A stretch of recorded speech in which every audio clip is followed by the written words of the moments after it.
Go ahead and Okay. get All going. right. Okay.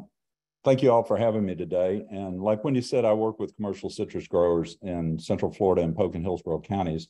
I've been doing this for a little over 20 years here in Polk County. I did a little tour of duty over on the East Coast when I got out of graduate school. So I went to school at UF, got both my degrees from there.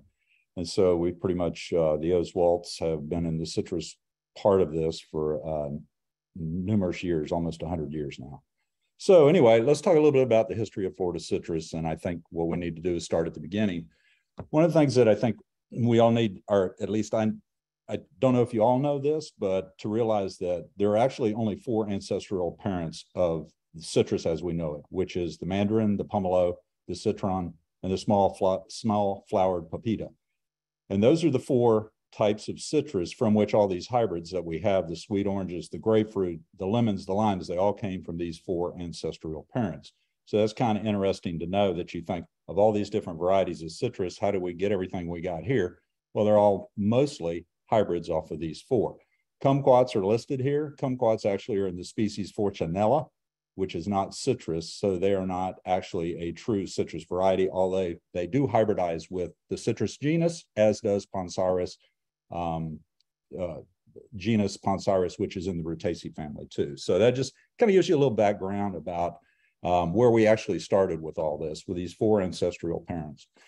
And the origin of citrus in the world, it's thought that it originated in the southern slopes of the Himalayas, northeast India, Burma, the eastern Arabian Peninsula, western China. You can read through there, the archipelago, and there are some varieties, the Arima citrus and microcitrus, which are related to citrus, and they actually are only indigenous to Australia. So there's something a little different there, that those varieties are by themselves down there, while the rest of them, those 4 ancestral parents, came from the southern slopes of the Himalayas, from which we'll get most of the rest of the varieties that we're going to talk about. Okay, we know that they were in the Far East in China, India, that area. There's some Western movement that obviously has to occur for them to get to Florida. There was some mention, the Greeks imported citrons from Persia back about 350 BC, actually in an article written by Theophrastus, who is known as the father of botany, actually about 310 BC, wrote about these citrons from Persia. So that was some of the early references to citrus, although some of the very earliest references are probably over 2000 BC, but they're only cited in documents that are about 500 BC. So you got to kind of wonder where those actually had come from, because they were passed down, not written, passed down verbally, not written. So by the time the 1st century came around, we had sweet oranges that had come from China. They went through India, Palestine, Egypt, and Italy by way of the Roman Empire. And that typically occurred in the 1st century AD. With the fall of the Roman Empire, and we had Islam and the Mohammedanism that migrated from Persia over through Egypt, North Africa, and actually by way of North Africa introduced citrus into southern Spain. So that's how we think that citrus got into Europe, through that incidents that occurred in history. So by about 900 AD, there was references to orange gardens that were in and around the Mediterranean basin, south and southern Spain. And that's important because it took a period of time for all these different varieties to make their way to Europe. And so by 1492, when Columbus set sail the first time, there was citrus that was in and around the Mediterranean area. So that was how citrus got on Columbus's second voyage, which was in 1493. And he brought seeds from the Canary Islands to the island of Hispaniola. So this New World introduction, like I said, it came in with Columbus on his second voyage, which was 1493. He had he had 17 ships. It took him 21 days. He had 1,200 men on this voyage. In addition to Columbus himself, also Ponce de Leon came with them on this second voyage. And so when he got to the island of Hispaniola, which is Haiti and the Dominican Republic, he not only introduced citrus, but also livestock and pigs. So if you hear about all the pigs that are running around North America, they weren't actually from here. They actually got introduced. So anyway, those are some of the things that Columbus may be famous for, is the pig and the citrus and the livestock, some of the livestock. But anyway, so by the time 1522 rolled around, citrus was pretty well established on Hispaniola, the island Hispaniola. And then by 1525, we think it was dispersed into areas of Central America and including Florida. So now we're getting close to getting it here. And so we think that obviously that citrus, I guess not obviously, but the Spanish introduced citrus into Florida. We don't know the exact date. We know that Ponce de Leon came in 1513. We think it was somewhere between 1513 and 1565 that citrus was introduced into Florida. Literature indicates that groves were established by 1563. And the reason why we call them groves is the original introduction of citrus into Florida was done by the Native Americans. Once the Spanish came to Florida, they distributed citrus, and the Indians would take these seeds, and as they moved from one location to another, they would throw out these seeds. These seeds would germinate, grow citrus trees, and they were not planted in rows, orderly rows like we do now, but nobody here will call them an orchard, even though technically from a botany standpoint, that, you know, from a geography standpoint or geometry standpoint, they are actually an orchard. The word groves came from the Native Americans planting these seeds randomly as they traveled throughout Florida.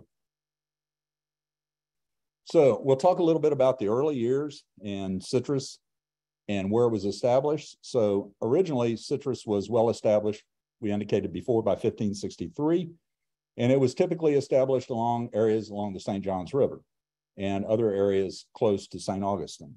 And obviously the reason why is it's easier to move down water in a boat than it is to travel across snake-infested, mosquito-infested Florida. So obviously rivers were a way to get around. So a lot of citrus got established along the St. Johns River. There was an individual named Jesse Fish, who actually he was born in New York, probably about 1724, 1726. He actually came to St. Augustine when he was about 10 years old. He worked for a company called the William Walton Corporation. It's not any relation to the Waltons that are in Arkansas. And anyway, but when he came, he was working for them, and they were a company that brought in provisions from South Carolina. And you got to remember, at this point in time, Florida was a Spanish territory. So he was bringing in supplies because the Spanish, their main headquarters at that time was in Cuba. And so logistically, they had sometimes trouble getting supplies and provisions up to St. Augustine. So the William Walton Corporation from New York sent Jesse Fish down here to help facilitate bringing those supplies in. And so that was kind of important. And then he was doing that for a period of time. And then about 1748 to 1750, he bought a parcel of 10,000 acres on Santa Anastasia Island, which is right across the intercoastal from St. Augustine. It's also been called Fish Island.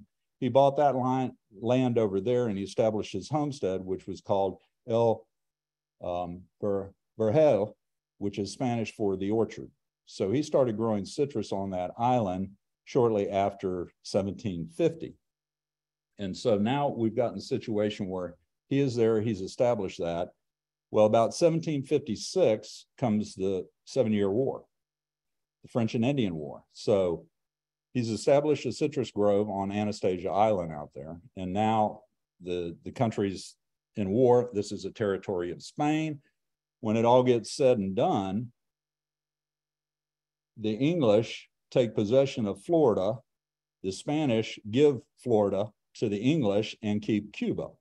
And so now you have a situation where Jesse Fish, who is from New York, is in what was Spanish-controlled Florida territory, is now English-controlled.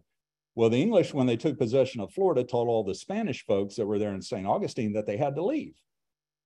And they had to sell all their property. And so they said, you had 18 months to do it. And so the Spanish were somewhat caught in a bind here. They had all this property that they had for hundreds of years, a couple hundred years at least. And so they had to do something with it, and they couldn't liquidate it all in 18 months. So Jesse Fish, being that he came to St. Augustine when he was 10 years old and had been working with these folks for all these numerous years, they trusted him. And so they came up with a plan where they would deed those Spanish properties to Jesse. And then in turn, Jesse would hold on to these properties. And at some point in time in the future, past the 18 months, as he would sell these properties, he would send that money back to the Spanish residents that had left and gone to Cuba or other places. The idea was that he'd hold them, and as he sold them, then they would get their money back. And so this went on as a way that Jesse ended up being one of the wealthiest people in St. Augustine and likely in Florida. And so while all this was going on, he was also growing citrus. And some of the first shipments of citrus left somewhere shortly after 1763, because now at the end of the war, the first Treaty of Paris gave Florida back to the English. And so now it was under English rule, and Jesse was packing and shipping juice and fruit to England. And so this went on for a period of time, and things were fine. He was doling out the properties as he found buyers for them. And then by the time the American Revolution came along in 1776, that kind of put a damper on this and his shipment to England of all this fruit. And so he had a situation where he was now under the American colonies were fighting with the British, and the Second Treaty of Paris, which is somewhat important. This is all drawn together, so it takes a little explanation. But the Second Treaty of Paris gave Florida, the territory of Florida, back to the Spanish. Well, as you can think, or as I think, you got a guy that they left there to hold their property, and he was supposed to sell it, and now he didn't have to worry about making his accounts correct because there weren't any Spanish in Florida. It was part of England, English territory, and now the Spanish were back. So he ended up being in arrears in his accounts, and therefore he ended up with going back to his homestead on Anastasia Island, and from there he pretty much finished the rest of his life. But that's the first commercial entity of citrus production that was in Florida, was designated to this gentleman, Jesse Fish, who came to Florida and established not the first grove, but the first commercial grove. And that's how the industry got started in Florida. And so we then go into, and what I wanted to talk a little bit about is some of the early groves, or early on in the history of Florida, some of those important groves that occurred in Florida that are referenced in Florida. And some of those were like the Maize Grove. There was a Maize Grove on Drayton Island, which is an island on the north end of Lake George. There was also a Maize Grove in Orange Mills.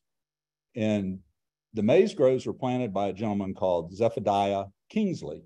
And he was actually from Fort George Island, which is up at the mouth of the St. Johns River. And he was quite a character in himself. And he was called many things, a pirate included. But anyway, he planted these first original groves, so to speak, that we have some history on that were somewhat famous. And they're more famous for the fact that the budwood, because we didn't bud trees back at this time, most of all the groves that we're going to talk about here, with the exception of Dummett, and we're going to get to him in a minute, all these groves were actually seedling groves. So there are seeds that were planted, sweet orange or sour orange seedlings. It didn't matter. They just planted seeds, and those were the groves. So anyway, they had these two groves here that had sweet orange seedlings in them that were of high quality. So Captain Dummett down here in 1835, well, actually in 1830, he planted the grove. 1830, he was on Merritt Island. Well, in 1830, he was one of the first people that actually budded citrus. He had sour orange trees that were on Merritt Island. He took budwood from the Maize Groves, it's thought, and he budded those trees in his grove on Merritt Island.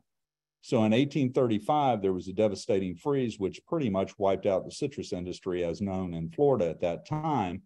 And the budwood and the plant material from Dummett's Grove was used to start up new groves in Florida after that 1835 freeze, because he had the foresight or the luck to have his grove in an area that's warm. And if you're from Brevard County, and like I mentioned, I spent a little bit of time there after graduate school, just south of Hall River Canal, there is a historical marker that designates where Dummett's Grove was. So if I would assume it's still there, it's on part of the wildlife refuge. It's probably still there, but that's a little bit of information if you want to ground truth this. The marker may still be there. So anyway, so Dummett had this grove. He topworked these trees. He had budwood and fruit for which other groves could be established in Florida. And some of those other groves were like the Spear Grove, which was in Sanford. And remember, these were all seedling groves. So at this time, we really didn't propagate trees and bud them. That didn't come along till 1865, 1870. So these were all still these seedling groves, which seedling trees grow very large. They grow very upright. They're thorny. They have a long juvenility period. There's a lot of things that are disadvantages with seedling trees, but that's what they had at the time. So the Spear Grove was one in Sanford. There was one at Lake Weir called the Kearney Grove in 1859. In 1859, also, there was a Sampson Grove, which was on the south side of Lake Orange. And in 1859, there was the Dancy Grove at Orange Mills and the Hart Grove at Federal Point, which are on the St. Johns River. And so these groves were all planted and were a source of some significance in the history of Florida citrus, and we'll talk about that in the next slide. And if you'll notice, they're all around bodies of water, typically because that was the way that citrus was moved at that time. Was they didn't have roads. We didn't have I-75, I-95, any of those nice roads like that. We had to get fruit that was grown, that was going to be marketed. It had to get out of these areas to where the potential buyers were. And so a lot of that was done by riverboat, by steamship, on the Ocklawaha River, on the St. Johns River. Those were areas where citrus production was big, and that's where these steamships used to haul fruit out from these areas. And then, like I'd mentioned before, about 1865, 1870, we started budding. And we started budding trees because these growers had varieties of sweet oranges or other varieties that were significantly better than the selections that were around at that time.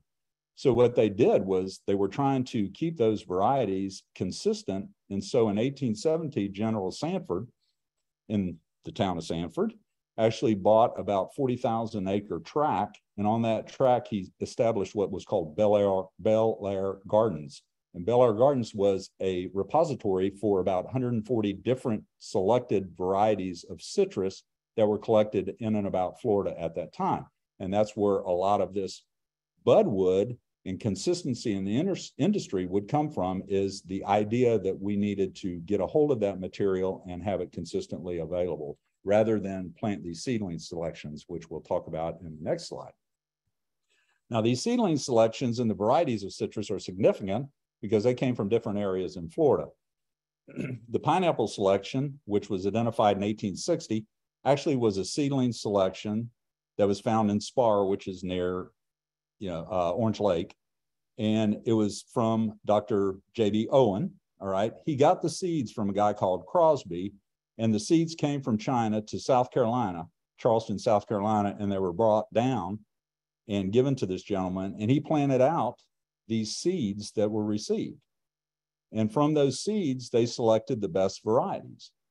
And one of the best varieties in there eventually ended up being the pineapple. And those trees, the tops of those 9 trees that were pineapple trees, that identified as pineapple trees now, were bought by a gentleman named Bishop. And he took those and he brought them to Orange Lake and established groves on the south side of Orange Lake. And some of those have some historical significance in Florida history. Crosby, Wortman, those groves in that area. And so that was how we ended up with a pineapple.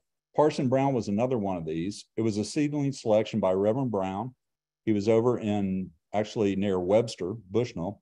The seeds were from China, came through Savannah. Parson Brown planted these things out. He had different selections of this Parson Brown. Actually, there were 4 or 5 selections. One of those, Captain Carney came down and he identified one that he really liked a whole lot. So it was labeled the Carney Parson Brown, and he obtained the budwood rights for that tree from Reverend Brown. And he took that budwood and that plant material up to his grove at Lake Weir near Bellevue. So the Carney Parson Brown, which is an identified variety today that has some significance because it seems to hold up a little bit better with greening than some of the other varieties. Not that it's, you know, tolerant or anything close to it, but it just has some unique characteristics, and it's identified as the Carney Parson Brown. We have a number of different Parson Brown selections that are numbered in our Budwood registration program, but Carney is one of those that came from this particular planting that was in Webster. And then we also have marsh grapefruit, and grapefruit's kind of an interesting thing, and we'll get into that in a couple more slides, but marsh grapefruit was a seedling selection in Lakeland. It was in a nursery that was owned by E.H. Tyson. He first noticed this white seedless grapefruit growing in amongst a bunch of seedy grapefruit, seedy white grapefruit. And C.W. Marsh finds it, and he decides he's going to buy out Tyson Nursery. And once he buys it out, guess what? He names the seedless variety after himself. Man, who would have thought? So anyway, that's how we got the Marsh seedless grapefruit, was from a selection identified at that time in Lakeland. And then the Dancy tangerine actually came from Tangiers. It was found in a grove owned by Colonel Francis Dancy, and it was in Orange Mills. One of the interesting things about Colonel Dancy was his wife's name was Florida Reed. She was the daughter of one of the early governors of Florida, but I thought anybody named Florida needed to have recognition in my PowerPoint display. So anyway, Colonel Dancy's wife was named Florida, but anyway, that's where the Dancy tangerine was thought to originate as a seedling selection on his grove up near Orange Mills, which is just north of Black on the St. Johns River. Also, the Valencia orange was actually introduced in 1877. The original tree came from Rivers Nursery in England, which was thought to trees originally came from the Portuguese Azores. And it came to England, or it was in England, it came to Parsons Nursery in New York, and those trees were then planted down here at Federal Point. And E.H. Hart actually identified the first variety of Valencia that was distinctly different. And then at that time, it was Hart's Tardif was the name of the variety, but eventually became the Valencia, which has been distributed in other places in the U.S. and in the world as a late season sweet orange variety. All right, the Hamlin was basically a chance seedling from a grove owned by Judge Isaac Stone. It was near DeLand. And when we talk about these chance seedlings, like I said before, and we'll talk about this in propagation also, is they planted these seeds, and every once in a while it would germinate, and it wouldn't be exactly like the parent plant. And so that's how you found some of these mutations out there of superior selections were from these chance seedlings, basically, that were planted out and they were identified. So that's how we ended up with these named varieties. And again, once we ended up with these named varieties about 1865, 1870, we started naming them, we started collecting budwood from them, and we had these varieties. So now I'm going to talk a little bit about grapefruit because it's kind of unique. First of all, mandarins, about 1825, we think they were introduced from China into different places in the U.S., specifically where we've already talked about the Dancy tangerine, which was probably one of the more popular ones in Florida at one time, an old line tangerine. It was from Tangiers. And so the honey murcot, they're actually hybrids that came from breeding programs. So some of that stuff, they're, the true mandarins, there are a few around, but they're not real prevalent. But suffice it to say, I'm going to go ahead and say 1825 is when they were typically introduced from China into Florida. But the grapefruit's kind of interesting because it was introduced in 1809, and it was introduced to Safety Harbor by a gentleman called Don Felipe. And what he did was he received these trees, these seedlings from Barbados by way of Jamaica. And the interesting thing about this one in grapefruit is this is the only place where it was first identified was in the New World. All those other varieties were from where citrus originated. And the unique thing about those four ancestral parents are we come to find out that a grapefruit is a pomelo crossed with a sweet orange. A sweet orange, which is a hybrid. A pomelo, which is one of the original varieties, four ancestral varieties. Sweet orange is a hybrid of one of those, a couple of those other two.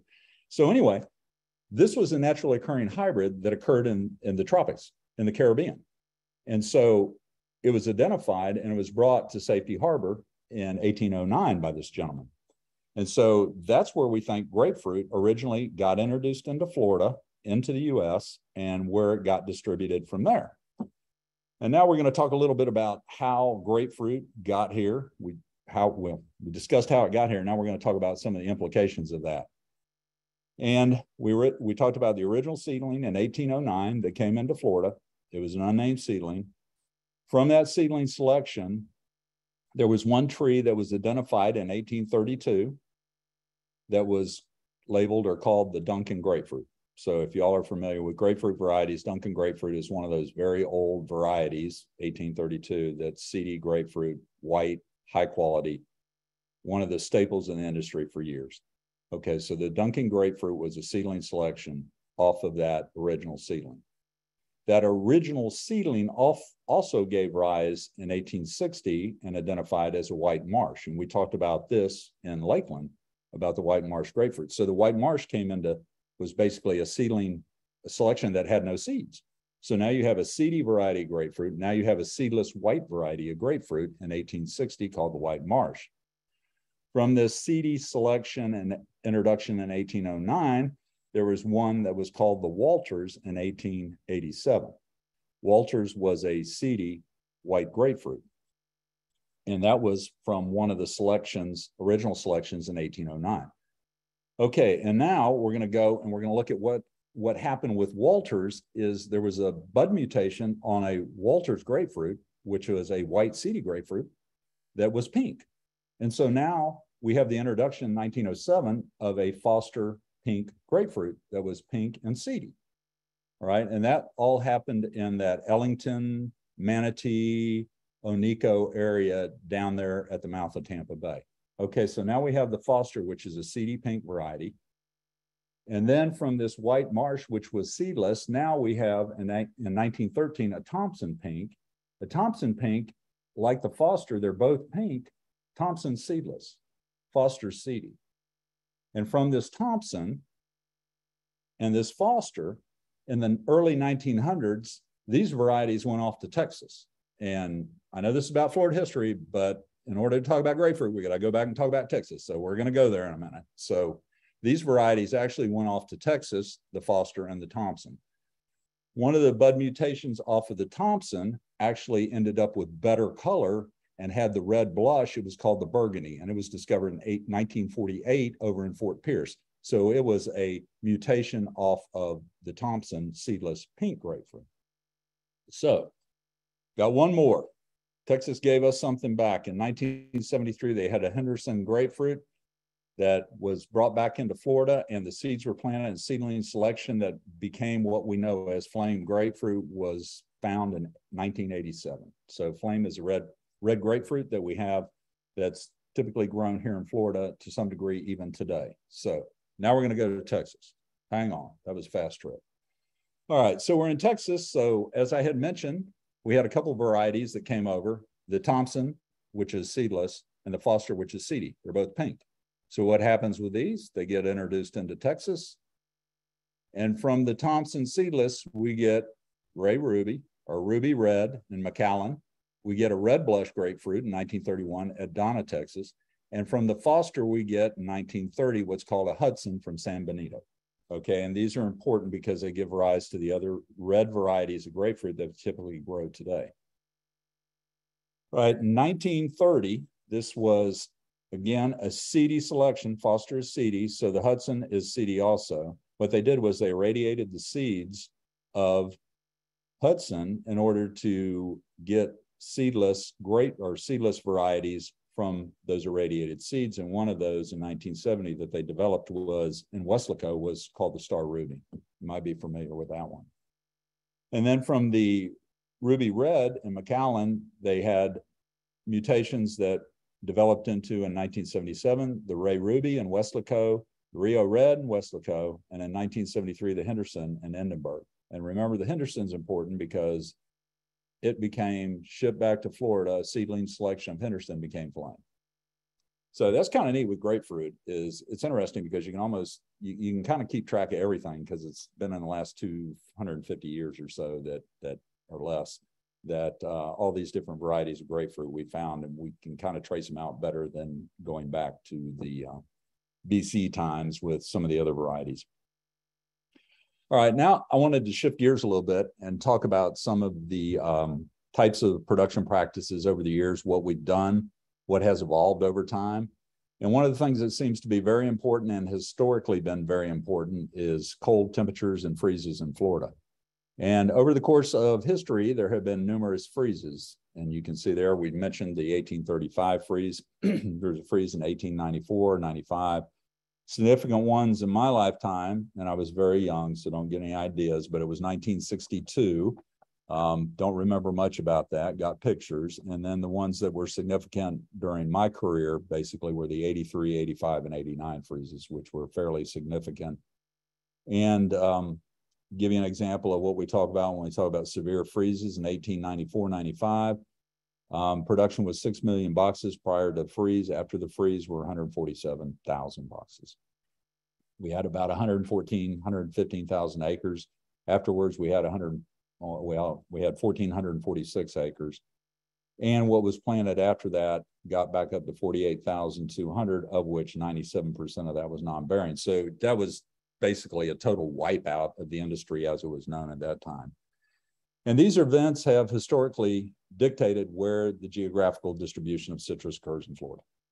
As the freezes in 83 and 85 and 89, 83, a lot of groves north of I-4 were impacted.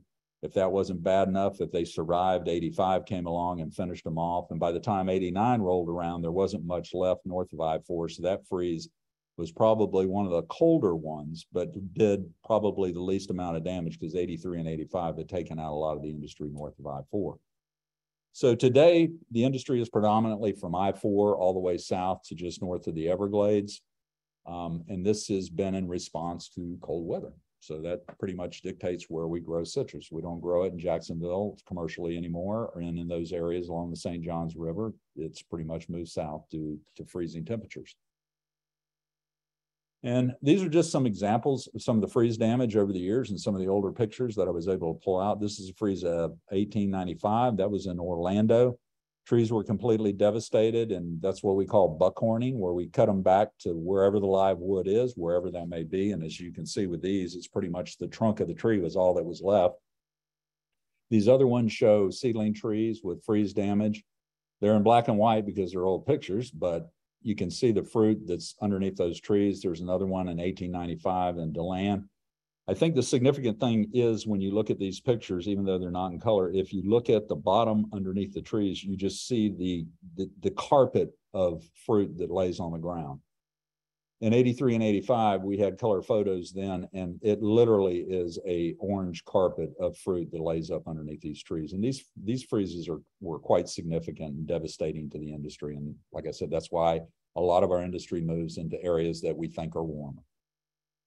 These are just some more slides showing you some of the growth habit of the seedling trees and the freeze damage that occurred. This is a little bit more recent one where you had freeze and you had some leaf burn, some leaf drop, some fruit hanging on the tree. And eventually those trees will either drop their fruit, drop their leaves, depending on the severity of the freeze will dictate whether you have significant damage or not. And in order to get away from freezing temperatures, if it was early on and you really couldn't move south because there was nothing down there to move to, then you might try to come up with ways to protect your trees. And this has been an ever-evolving practice that we have tried to perfect over time. Originally, we would throw straw, hay, whatever we could find, pile it up around the tree as an insulator to protect it from freezing temperatures. And some of these other ones, these are quite old, some of the same stuff we're doing. We just have better stuff to do it with. But those are basically plant covers, tree covers that they erected over the trees to protect them from freeze. Soil banks was another methodology that we used early on young trees, was to put this dirt around the trunk of the tree to protect the bud unions. So if you had freeze damage, killed the top, it would sprout below that soil bank, it would sprout up, you would still have the scion portion of the variety portion of the tree, and it would regrow the tree. Then after we got through with that, or trying to perfect it a little bit more, we decided that we could find things that were flammable and we could burn them in groves. And boy, did we go hog wild. We used wood, we used tires, we used, if it could burn, it probably was lit up in a grove at some point in time. We've evolved from that, but early on, any way that you could do to modify the microclimate in the grove to protect your investment These were methodologies that we used at the time. Wind machines is another one that we use. We still, to some degree, use these. They are specific to certain types of freezes. They don't work in every freeze, but they can provide some benefit depending on the freeze. We also used what we call smudge pots or grove heaters. And you can see here examples of grove heaters. This is one in this one particular grove down on the bottom right where the heater's already lit. It was one of those pastimes of high school students back in my day, as if you went and were able to get a job lighting grove heaters overnight, you got permission to skip school the next day because you stayed up all night. So this was one of the practices that we used. And what we would do is you'd monitor a thermometer inside the grove, and you would have these grove heaters scattered out within the grove. You would have a certain number depending on the tree density of the grove. And then as temperatures started to fall, you would light the heaters on the north side of the grove, on the west side of the grove. Then if it still continued to fall, you'd start to light the heaters in the interior portion of the grove. And there was a practice and a plan all set up for doing this. And that was one way. At one point in time, we were able to do that. Now that fuel prices have gotten so high, this really hasn't been a practice that we've done. Probably the 70s was the last time we actually had any grove heaters that were optional or operational, any large scale operation anyway. And we came up with all sorts of different ways to burn fire inside a grove without destroying the trees and heating up the microclimate. And these are just more examples of grove heaters. Then we thought we could use water for cold protection. And we thought in 1962, since we had developed irrigation to the point where we had overhead irrigation and we were using that to irrigate the trees, we thought that this would be an opportunity to go ahead and run overhead sprinklers for cold protection. And what we found out is because of the type of the freeze and the evaporative cooling and the weight of the ice on the trees, we destroyed a lot more trees than we saved. And therefore, water for cold protection in Florida, at least for citrus, went away for about 25 years. From 1962 until probably the mid 80s is when we started looking at it again. And in that context, we looked at it in the use of micro sprinklers for cold protection, where you would be able to direct the water application directly to small trees. And in that case, you can put out enough water that you can protect the bud union of the trees, similar to what we did with the soil bank. But we did it with micro sprinklers and we did it with water. So you don't have to have somebody go out and make the bank and then take down the bank and do all of those operations. You could just turn on your micro sprinklers and you could use them for cold protection, and they work pretty well. They do have limitations in calm freeze conditions. They work better typically on bigger trees in those situations than in windy conditions. With windy conditions, water directed at small trees has a tendency to provide some benefit, but they are somewhat limited in what they can do. But that's the method that we have now. We've done a pretty good job of perfecting it. All right, talk a little bit about citrus propagation. I know we talked earlier about seedling selections and how we originally had trees introduced into Florida, and those were trees that were planted by seed. Again, some of the early top working was done, actually 1835 was the freeze. In 1830, when Captain Dummett started top working or budding sour trees over to sweet orange trees on Merritt Island. And with this advent of budwood and named varieties in 1865, 1870 came the development of citrus nurseries, Crosby-Wortman groves, which was on the south side of Orange Lake. We talked about that with the pineapples. There was a nursery that's still in existence now, Glen St. Mary, which is up near Jacksonville. There was a nursery, the Buckeye Nursery, which was near Tampa, and these were nurseries that produced the selected varieties of citrus that came from identifying those varieties that perform better than others, and then using that and creating trees for growers to purchase and use out in their groves. And what we also found out was that we could utilize these poor quality varieties. Many times we could use them as rootstocks, and probably the two classic examples for many, many years in Florida were sour orange and rough lemon.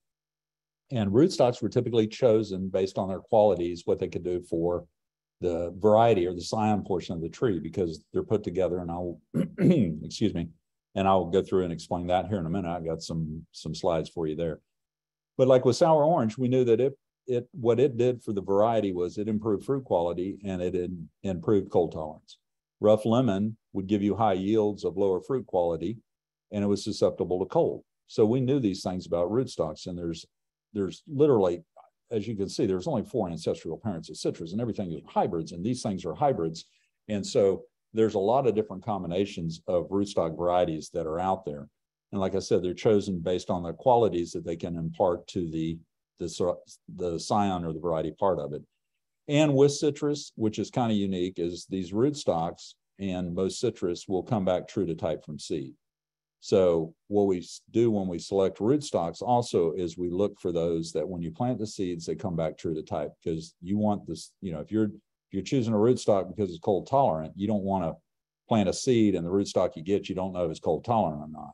So a lot of those, or most of these citrus varieties, come back true to type. Some of the hybrids, not so much, but with the regular citrus ones, they do come back true to type. So you know what you got. That's kind of with the idea with the seedling selections. So every once in a while, you would have what we call a zygotic embryo, which would be a hybrid, and it might be an improved variety or might be a worse variety. You don't know. It's just a chance you take. Plant it by seed. You have a long juvenility period, 10, 13 years, depending on the variety. So you really can't take a chance on those things. So with these rootstocks, at least, we know that they come back true to type. That's why one of the reasons why we select them. We don't want a rootstock selection that you can't propagate typically from seed, because you want them to come back true to type. And scions now, we all come from what we call registered budwood sources, which typically are from the Florida Department of Ag and Consumer Services. They have a budwood certification program. They have a greenhouse up in Chiefland. They clean up the budwood. They keep track of the budwood. They have records on the budwood. And as you can see, some of those varieties that we talked about, the Hamlin, the pineapple, the Parson Brown, the Valencias, those are all still varieties we grow today that were original plant material from those groves. Not all of it, but some of it is. So we have vegetatively propagated that over a number of years. And so these budwood sources are kept there. They're given or sold to nurseries. Nurseries then use them to propagate their own budwood, but it's all in a controlled situation. Talk a little bit about budding real quick. Citrus is a 2-part plant. You have a rootstock, talked about that. You have a scion or variety. And what we do is typically we'll plant these rootstock seeds. They're planted in seeding trays, and they'll germinate. Once they germinate, we'll take them, we'll put them in another pot. We'll grow them up till they get to a size where we can bud them, which is typically probably a little less diameter than a pencil.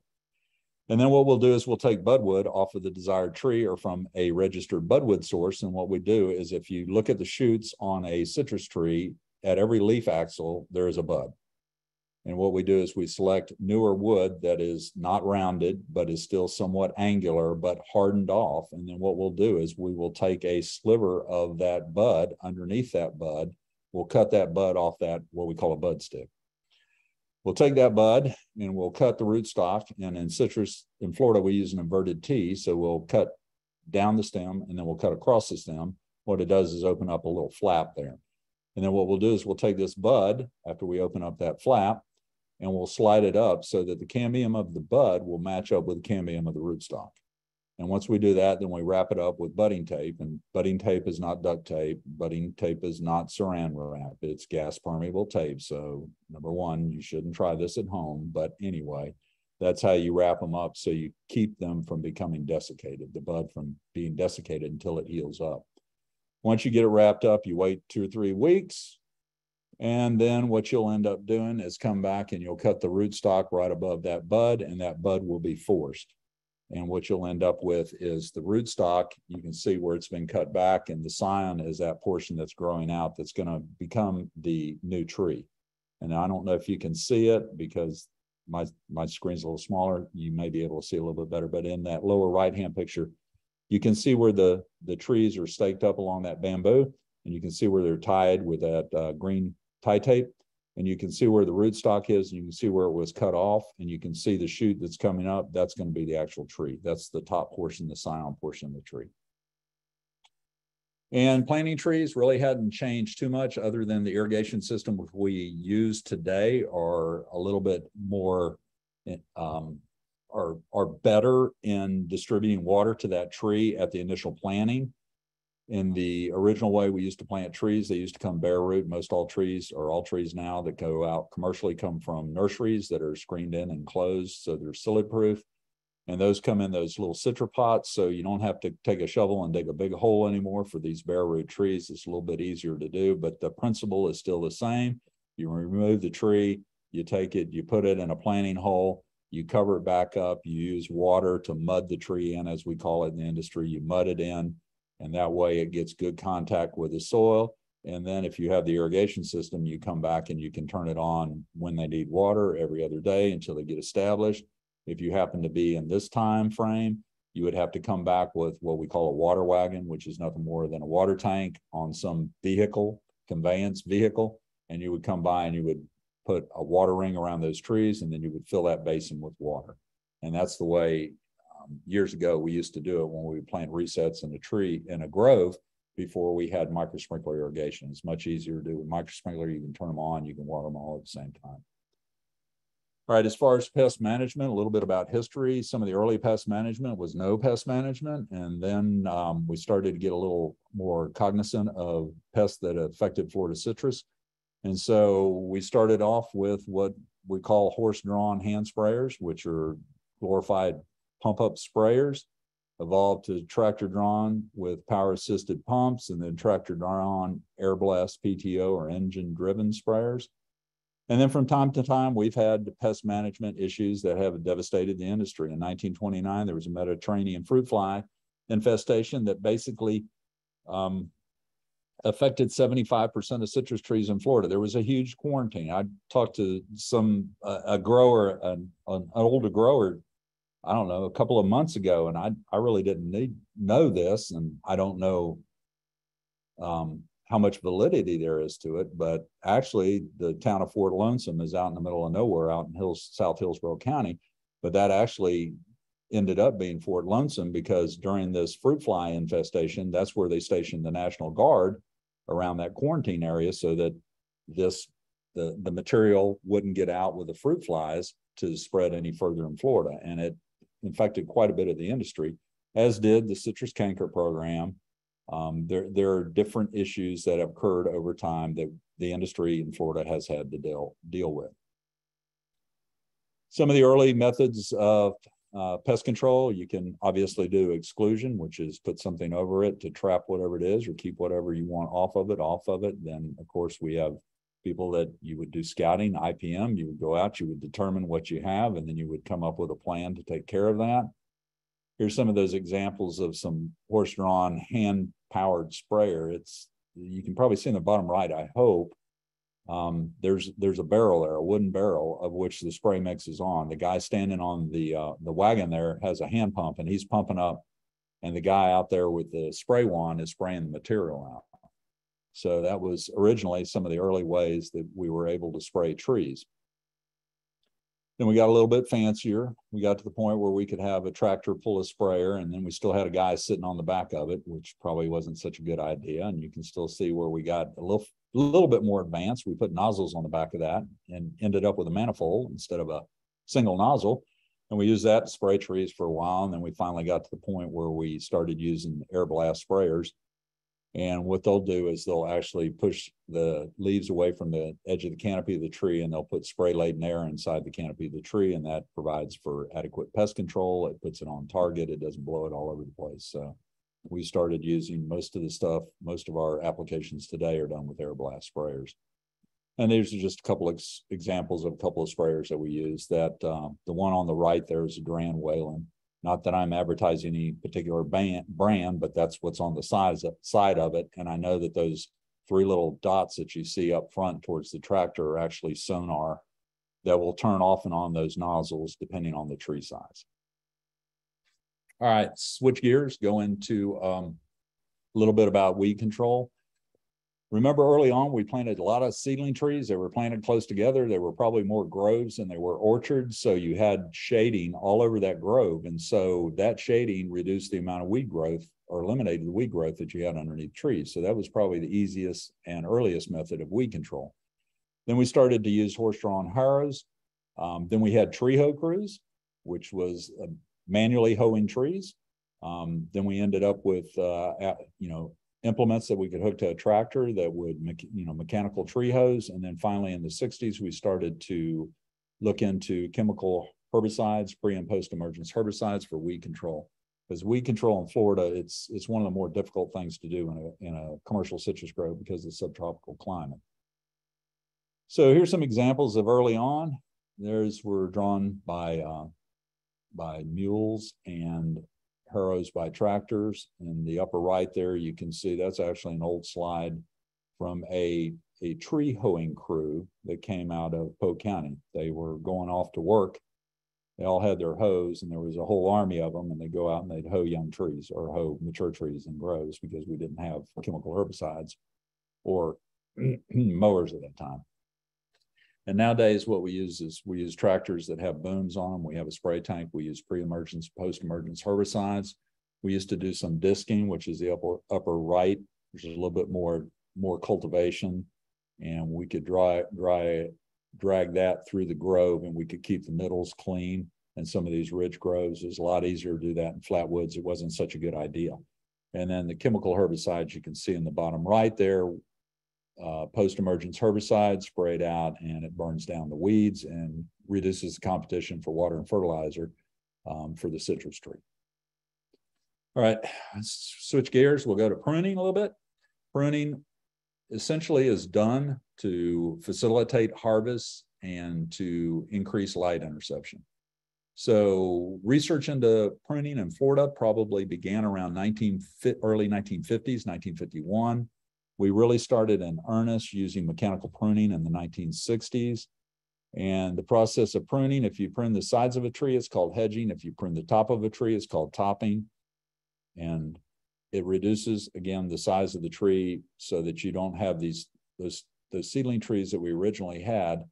You know, those trees would be 30, 35 feet tall. You don't want to climb a ladder where you have no canopy on the side of a tree and it's just hanging on at the very top in a tree that's 30, 35 feet tall. So it makes harvesting a lot easier and allows the equipment to move. The trees are smaller. You can spray them better. There's all sorts of reasons why we do this. And these are some examples of some mechanical pruning that we use. This is a fixed boom machine that you see the back end of. And what it is those circular saws that you see in the radial saws that you see on the right-hand side. And what they'll do is they're on a fixed boom. You adjust it to the width, you adjust it to the angle that you want. And then this machine runs down a row at 5 or 10 miles an hour and it prunes your trees. And then some of the earlier equipment didn't use the fixed boom, but used what kind of like this windmill looking apparatus that was pulled by a tractor, and you would run that and those arms would rotate around and you drive down the grow row and it would prune the sides of the trees. Earlier toppers were a little bit more dangerous, to say the least. These are some examples of some of those that were truck drawn. And in those days, you didn't sit on the ground and run the topper, which we do now. On the bottom right, you can see that's an arm that can do hedging and topping. It's up for topping, but the operator's down below it on the ground on a piece of equipment. In the early days, they used to sit up on top of the hedger. And that was a fairly dangerous job to be the one running the topper in the top of that cage up top.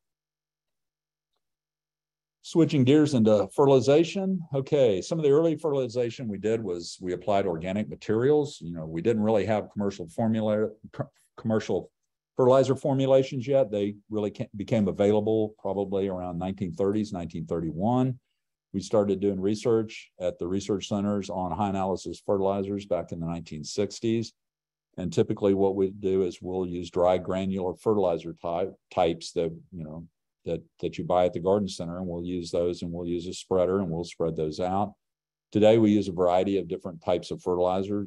Obviously there's the dry granular fertilizer that we're probably most familiar with. There are also slow release formulas like that have coatings on them that release the fertilizer slowly, that aren't readily available. Some of those are used. Also, we use liquid. If we apply liquid through the irrigation system, it's called fertigation. If we can also apply it through a herbicide boom. But those are ways that liquid fertilizers can be put out.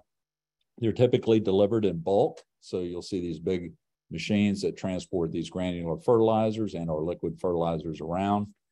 In the early days, to apply granular fertilizer, what we used to have to do is those bags of fertilizer are probably around 200 pounds. The term that was given to the guy that was dumping the bag, that's the bag man. And the bagman would have to load that hopper as that piece of equipment went down that tree row. And you can see standing on top of this, the spinner plates. And those spinner plates are just like a cyclone spreader that you have for your yard, but they're bigger. And they're tied to the speed of the tractor. They'll dump this fertilizer into the hopper. The fertilizer will drop down onto those spinner plates, and then it will distribute that fertilizer underneath the canopy of the tree. And so that's basically the way that the early commercial fertilizers were applied, was you buy them in bag and you dump them into this hopper. Now we deal in bulk fertilizers. This first big slide over here, that's a fertilizer transport, but that's not fertilizer. That's dolomite that's dumped into the back of a spreader. A spreader spreads dolomite, and or it can possibly spread fertilizer too, depending on the type. On the other side, you can see where there's a fertilizer transport. It lifts those buckets over. The fertilizer goes in this hopper. Then that fertilizer spreader will be pulled by a tractor, typically go through the grove, and you can see where it has a gate. The fertilizer comes off that chain. It hits those spinner plates, and then it distributes fertilizer underneath the canopy of the tree. As far as irrigation in Florida, initially, irrigation was not really considered beneficial. It wasn't until the 1950s that we started to do some research on irrigation and the benefits for citrus production. And over that time, the irrigation methods have evolved in subsequent years. And so we use, where we started before with next to nothing, we evolved through a series of different kinds of fertigation methods: sprinkler pipe, flood, overhead, ended up at micro sprinkler. And we'll go through and I'll show you a few of these here.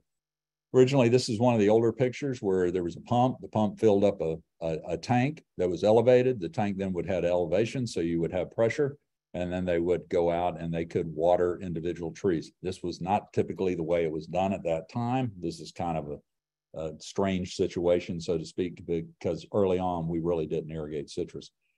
Then there's also flood irrigation. This one isn't really how we use furrow irrigation like we do in Southwest Florida. Well, we don't even use furrow irrigation anymore, but we used some on the East Coast years ago. But basically what you'd do is you'd run water down these furrows. The water would move laterally closer to the roots of the trees. The roots of the trees would pick it up.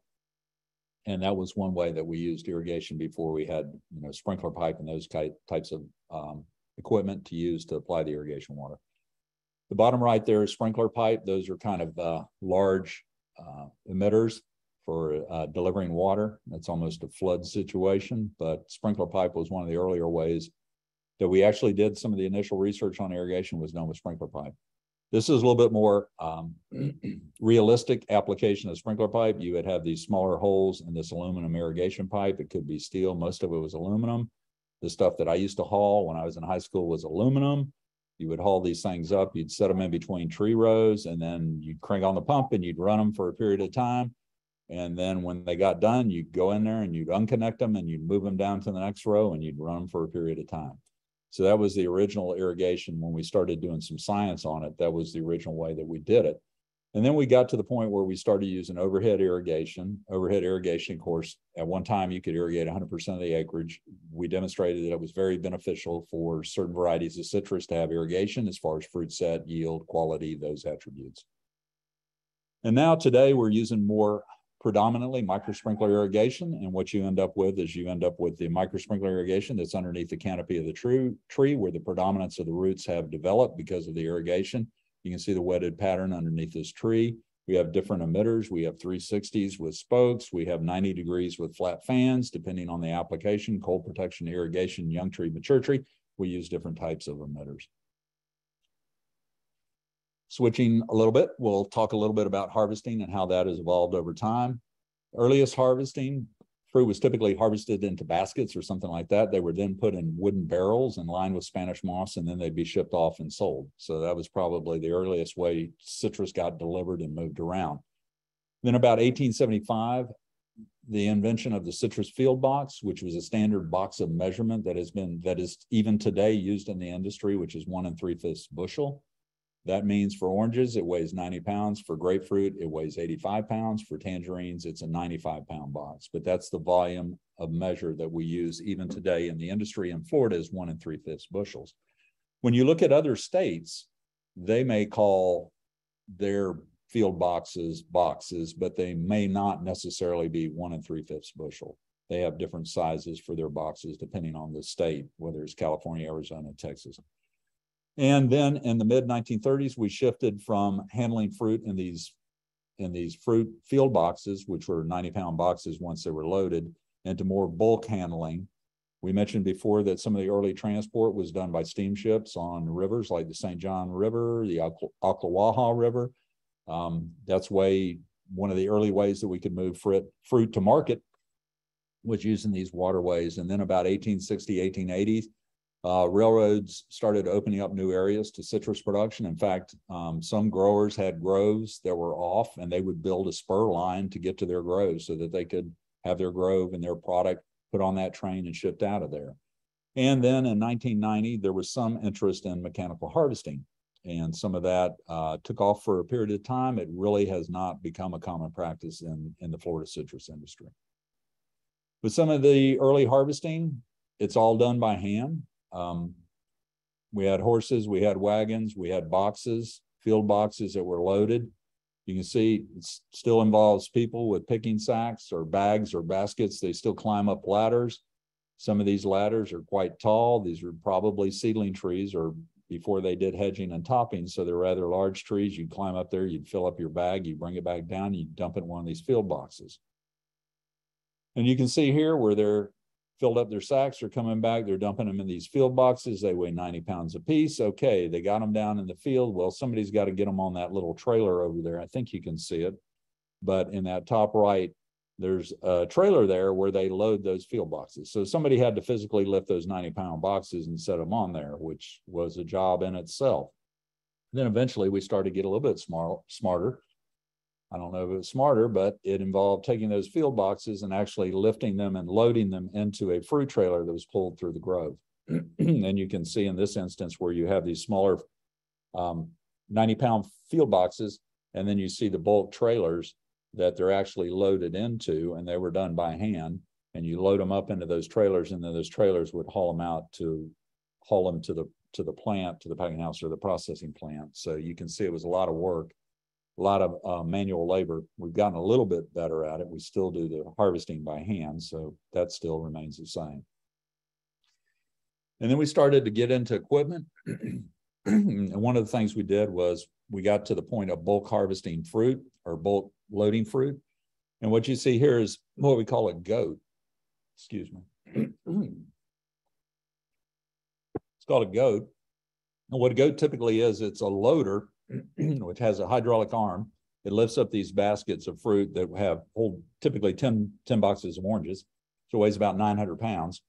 And it takes them and dumps them in the back of this bed. And then this bed gets filled up. They'll take this truck out to the edge of the roadway, and then they'll lift up that bed and dump it into one of these fruit trailers. And I got a slide of that coming up here in a minute. But we started to get out of that individually handling a single fruit box and got into more of this bulk moving of fruit.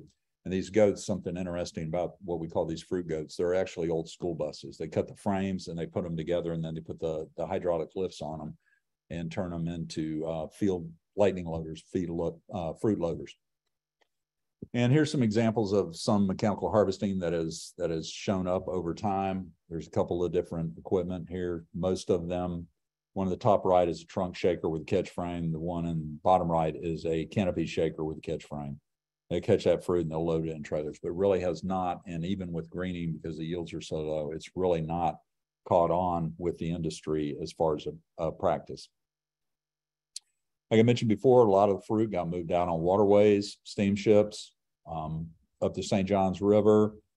This one's in Kissimmee, Lake Tahoe, where they loaded fruit onto these barges, and then they would take these barges to some point where they could further distribute their fruit to their final destination and markets. Trains came 1860s, 1880s. Here you can see people out in a grove picking fruit. Train stops on its way to Miami, Fort Lauderdale, I don't know, spring break. And so they stop by and let the folks pick a little fruit on their way down. You can see where they're loading fruit here in some train cars. So that was another way that they could transport fruit out of certain areas where they didn't have well-maintained roads at that time. And then there's always the ox and horse-drawn carts, wagons that had fruit boxes on them, and they would take these out of the grove. They would take them to the packing house or a point of processing. And at this point, most of the fruit was fresh packed fruit. We didn't have processing capacities like we do today, so it was moved into a packing house where it would then get packed and distributed from there. But it came out of the grove on wagons. And this is an example of the goat that I was talking about, where the bed lifts up and it tilts over, it drops the side down, it loads the fruit into one of these bulk hauling trailers. This particular one here that's being loaded is what we call a processing trailer. They load the fruit in bulk. There's probably 500 boxes or so in that trailer.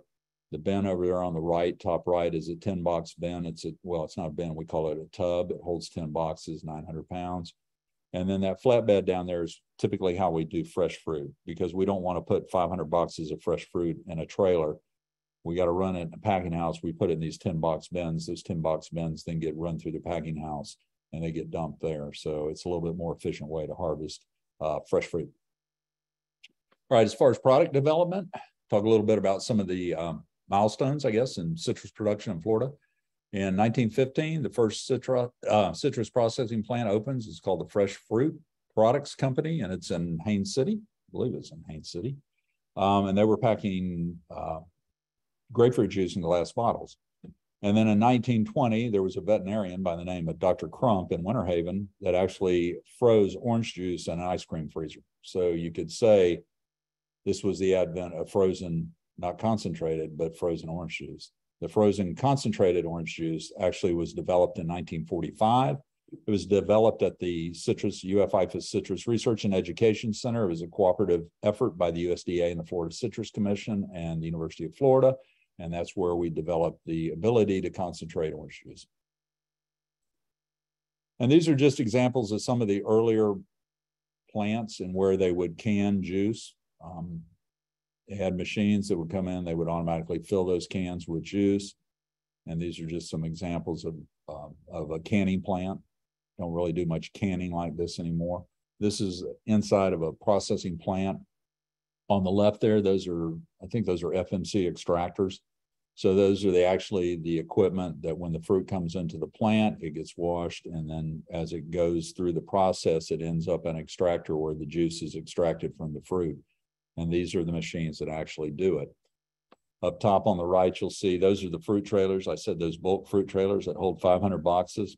They will have a gate on the bottom of the back of that trailer. And what they'll do is they'll back them down these ramps at a processing plant. They'll open up the back of that trailer. And because those oranges are round, they all roll out the back of the trailer. And then they'll go into these bins where they're stored, and then maturity standard tests will be done on them before they are run through the plant and processed.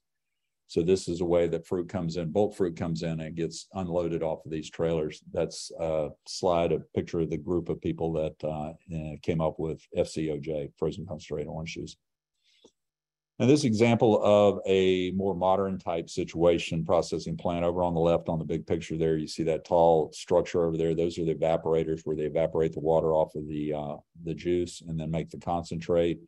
On the bottom right, you can see those concrete ramps. That's where they back the fruit trucks up, and then they'll open up the gates on the back and they'll let the fruit run out.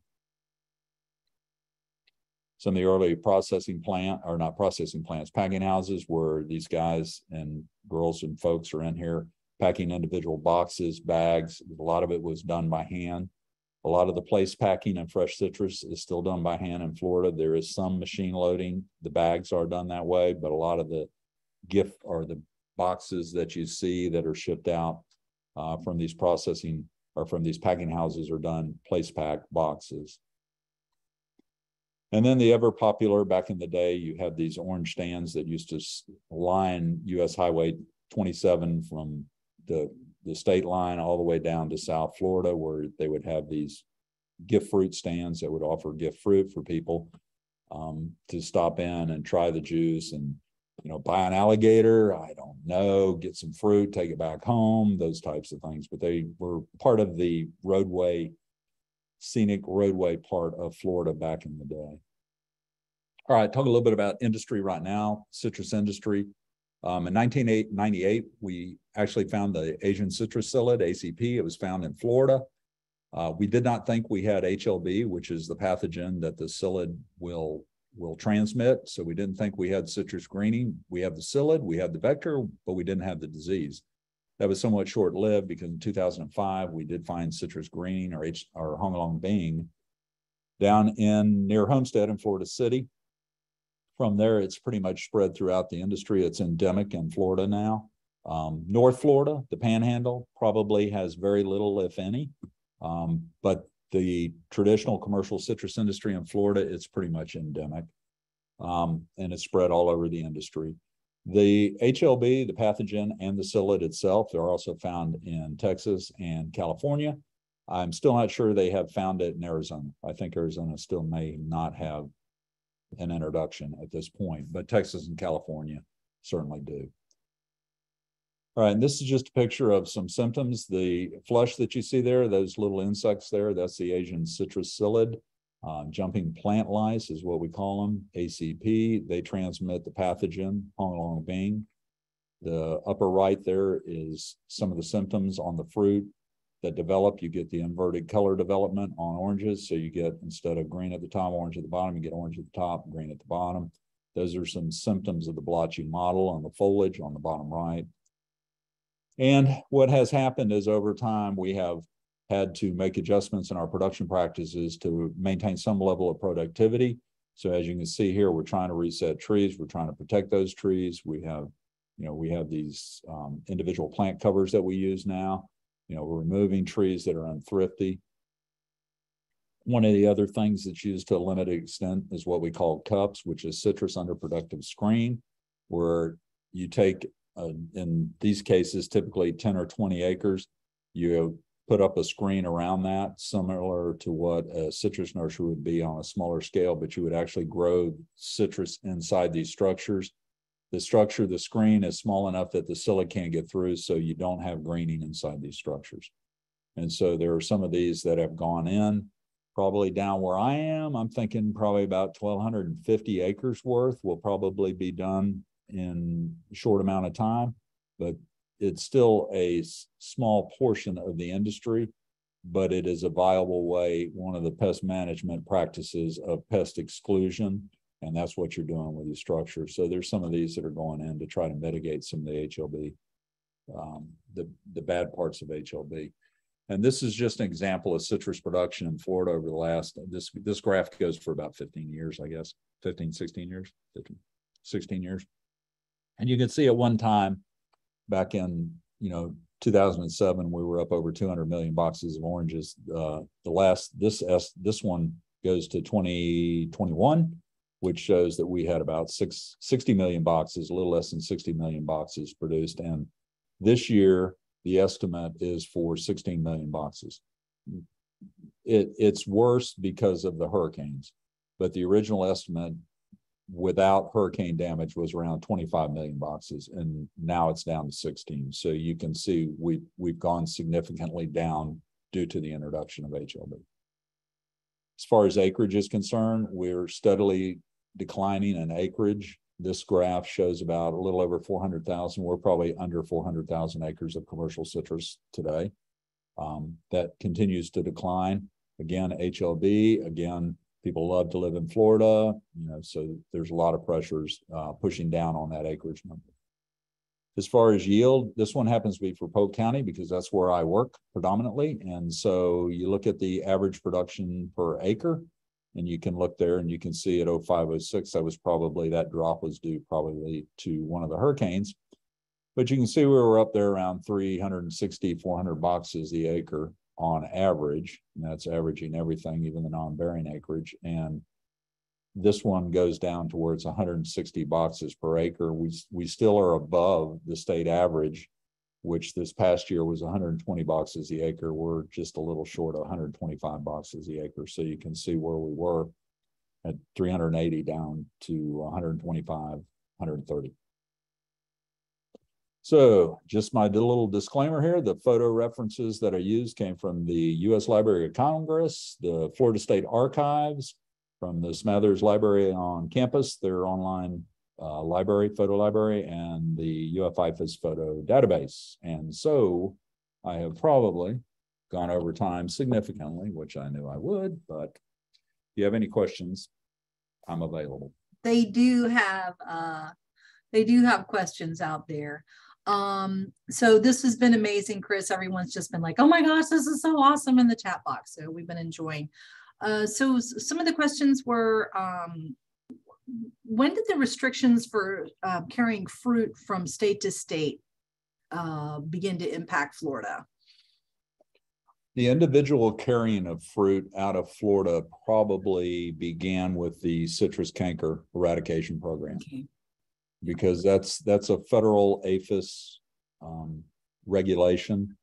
We're under quarantine for a number of things: sweet orange scab, citrus canker, hong long bean. But the movement of fruit from your backyard out of the state of Florida was probably due to the citrus canker quarantine. Okay, great. Someone asked about the rootstocks, dwarfing rootstocks, and are dwarfing rootstocks used in commercial production? Pretty much, we use higher density. We don't typically use dwarfing rootstocks. There was some early work that was done years ago. You can plant a lot of trees, but then it becomes a trade-off because your productivity on a small tree is not very good. So you have to increase the number of trees per acre. So you increase spending money up front to get money on the backside.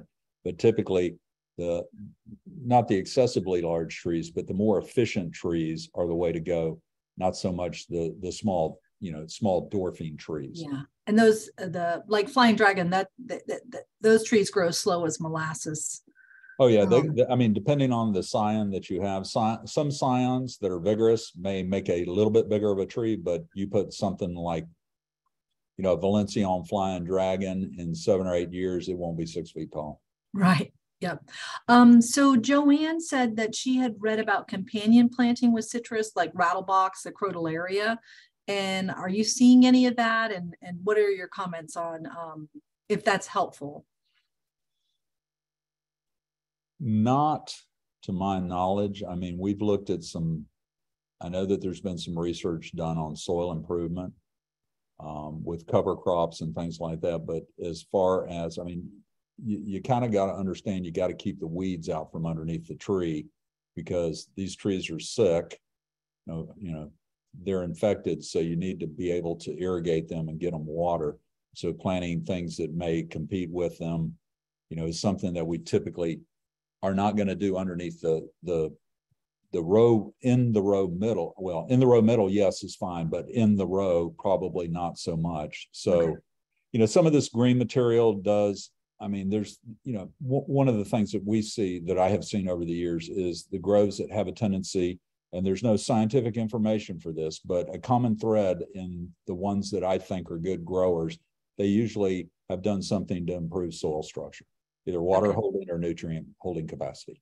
Right, and that crotalaria is a legume, so that would impact that. And perennial peanut's one that's been looked at in citrus, but the issue with that is it doesn't grow in water, so it's fine on the ridge, but as soon as your tree gets big, it doesn't grow in the shade.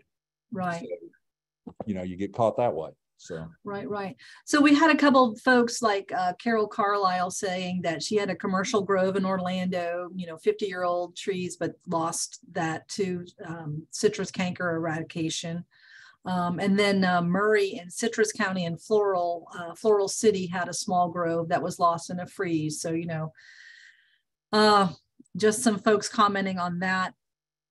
And someone saying that he misses the orange juice stands that for all you can drink orange juice. And Marie asking about the sugar bells being tolerant or resistant to greening, and if you would like to comment on that a little bit. All right, free orange juice. Believe it or not, Florida's Natural in Lake Wales on Highway 27 has a grove house. And you can go down there and you can learn about all citrus history. They have a little movie. They have complimentary juice there. Now, whether you can drink all you want, not sure about that, but they do have orange juice, grapefruit juice. I think they still have grapefruit juice. They have some blends. They do that. But it's Florida's Natural across the street from what we call the Duck.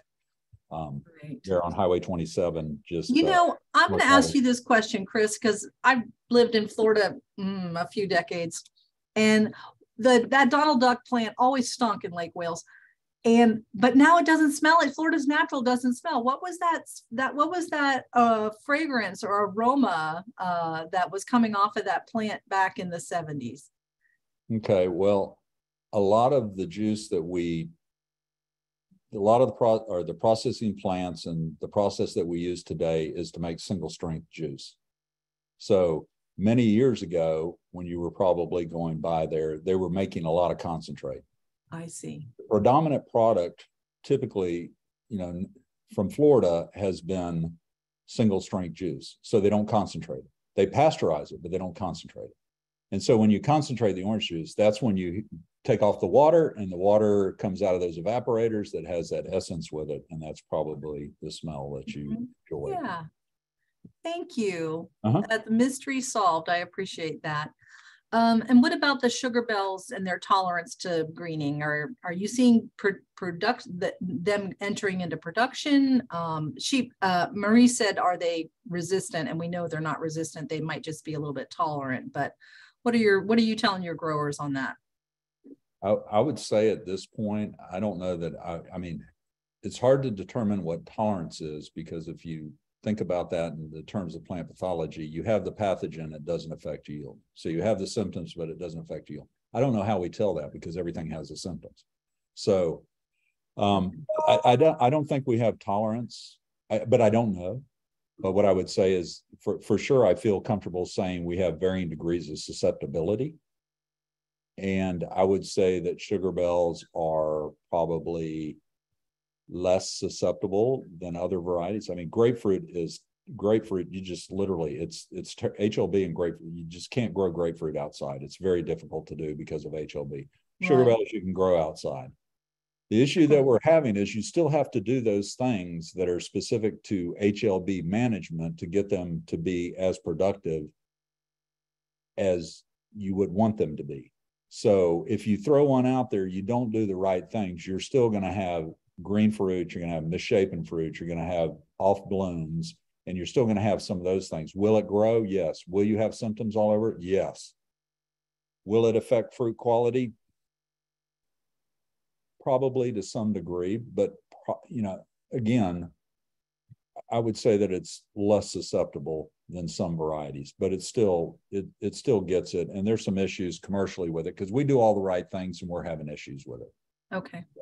I mean, okay. So Faith, that sugar bell is one of the few sweet oranges that is showing some promise, but Chris is still saying that we have to protect it just the same as we would any citrus tree that we're planting in this era of HLB.